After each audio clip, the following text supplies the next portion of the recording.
Praise the Lord. கர்த்தாவே எழுந்தருளும் என்கிற காலை தியானத்திற்கு இயேசு நாமத்தினாலே உங்களை அன்போடு வரவேற்கிறேன். இன்றைக்கு எரேமியா 31:4 நாம் தியானத்திற்காக தெரிந்தெடுத்திருக்கிறோம். இஸ்ரவேல் என்னும் கன்னிகையே, மறுபடியும் உன்னை கட்டுவிப்பேன். மறுபடியும் உன்னை கட்டுவிப்பேன் என்றால் ஏற்கனவே இஸ்ரவேல் கட்டப்பட்டிருக்கிறது கர்த்தரால். ஆனால் அதற்கு பிற்பாடு அது இடிக்கப்பட்டு அழிக்கப்பட்டிருக்கிறது. அதனால இந்த வசனம் சொல்லுகிறது, இஸ்ரவேல் என்னும் கன்னியே, மறுபடியும் உன்னை கட்டுவிப்பேன் என்று. இதற்கு முன்பா வசனம் 31 அதிகாரம் 2 வசனம் என்ன சொல்லுகிறது? பட்டயத்திற்கு தப்பி மீந்த ஜனம் வனாந்திரத்தில் இரக்கம் பெற்றது, இஸ்ரவேலுக்கு இளைப்பாறுதல் கட்டளையிடப் போகிறேன் என்று கர்த்தர் சொல்லுகிறார். பட்டயத்திற்கு தப்பி உங்கள் வாழ்க்கை இப்படியாக இருக்கலாம். பட்டயத்திற்கு தப்புவது என்றால் போர்க்காலத்திலே பட்டயம் நம்மை நோக்கி வருகிறது என்றால் எப்படி இருக்கும்? பதட்டம் இருக்கும். எப்படியாவது இந்த பட்டயத்திலிருந்து, இந்த பட்டயம் என்னை அழிக்க வருகிறது, என் வாழ்க்கையை அழிக்க வருகிறது என்று பார்ப்போமானால் பல யுக்திகளை செய்து பட்டயம் நேராக வரும்போது தப்பிப்பார்கள். இல்லை, பின்தொடர்ந்து பட்டயத்தை எடுத்து கொண்டு வருகிறார்கள் என்றால் ஓடி தப்பி பிழைத்தால் போடும் என்று ஓடுவார்கள், இல்லை குதிரை மீது போவார்கள். நம் பட்டயத்திற்கு தப்பும்பொழுது ஒரு மனிதன் நிலைமை எப்படி இருக்கும்? இப்போது வாழ்க்கையிலும் அப்படி தான் இருக்குது. பல இடங்களுக்கு போகும்பொழுது பட்டயங்கள் நேராக வரும். அதிலிருந்து தப்பிக்கிறதே பெரிய விஷயமாக இருக்கும்.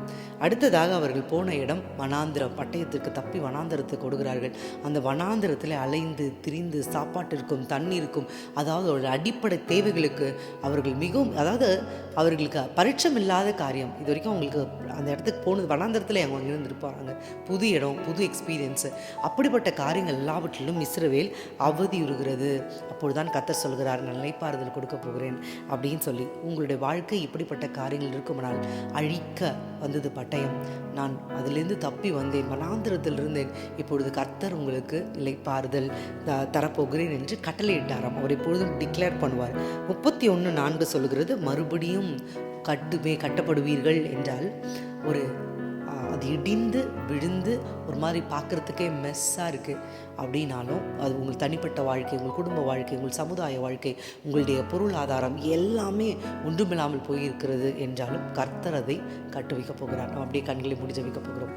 மகா கனத்திற்குரியவரே, இந்த காலை ஆராதனையில், இந்த காலை தியானத்தில் எங்களோடு கூட கலந்து கொண்டிருக்கிறவர்கள் ஒருவேளை பட்டயத்திற்கு தப்பி இந்த நாட்களில் அவர்கள் ஓடி வந்தவர்களாக இருக்கலாம். தகப்பனே, அவர்கள் வனாந்திரத்தில் அலைந்து திரிந்தவர்களாக இருக்கலாம். இந்த தேவனாகிய கர்த்தர் இன்றைக்கு இளைப்பாறுதலை கட்டளையிடப் போகிறீர். அதற்காக உமக்கு நன்றி அப்பா. மறுபடியும் கட்டப்போகிறீர். அவருடைய பொருளாதாரம், குடும்ப வாழ்க்கை, சமுதாய வாழ்க்கை, அவருடைய பிஸ்னஸ், அண்டவரே அவர்களுடைய எல்லா விதமான ஆசீர்வாதங்கள் எல்லாவற்றிலும் தெய்வீக பிரசன்னம் இருக்கட்டும் ஆண்டவரே.